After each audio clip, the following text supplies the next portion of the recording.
গাজাতে যে জেনোসাইড হচ্ছে সেটা একেবারেই কোনো গ্রহণযোগ্যতা নেই। পশ্চিমা বিশ্বেই বলতে গেলে এখন নেই। কারণ পশ্চিমা বিশ্বেও জনগণ কিন্তু রাস্তায় নেমেছে, এমনকি ইহুদিরাও।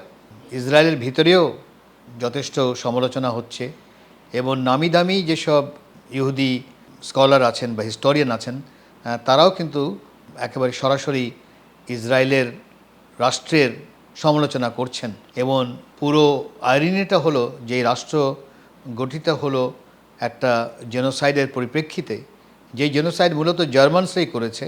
জার্মানির ভিতরেই তাদের থাকার ব্যবস্থা করা উচিত ছিল, সেটা না করে ইউরোপের একটা ষড়যন্ত্রই বলবো, সেই ষড়যন্ত্রের শিকার হয়ে প্যালেস্তাইনরা রীতিমতো ভুগছে।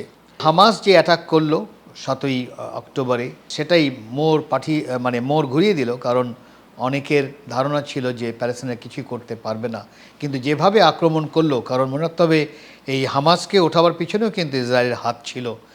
কিভাবে প্যালেস্তাইনদের সেই ডিভাইড অ্যান্ড রুল, যে আমি ভাগ করে দিব, এবং সেই হিসাবে হামাস যেহেতু পিএলওকে সমালোচনা করত, সেই হিসেবে যেই নির্বাচন হলো, সেই নির্বাচনে গাজাতে পিএলও পারল না, হামাসই জিতে গেল এবং তারা বড় আকারই তাদের সাপোর্ট বেস তৈরি করলো।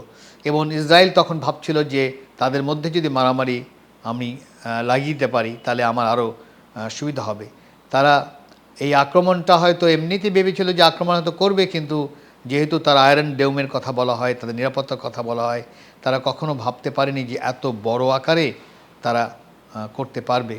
তো এই 7ই অক্টোবরের বিষয়টা, বিশেষ করে যে সরকার এখন আছে, তারা এটাকে দেখিয়ে দেখা যাচ্ছে যে এই যে দেখো, হামাস কিন্তু আমাদের নিশ্চিহ্ন করতে চাচ্ছে, এবং এই নিশ্চিহ্নর দোহাই দিয়ে বা তাদের সিকিউরিটির দোহাই দিয়ে, তাদের ডিফেন্সের কথা বলে সে রীতিমতো একটা জেনোসাইড তৈরি হলো।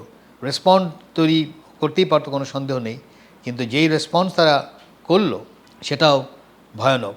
এখানে একটু মনে রাখা দরকার যে হামাস যেভাবে আক্রমণ করলো, যে এলাকায় আক্রমণ করলো, সেগুলো কিন্তু প্যালেস্তাইনের ল্যান্ড, কিন্তু এটা অনেকেই খেয়াল রাখে না।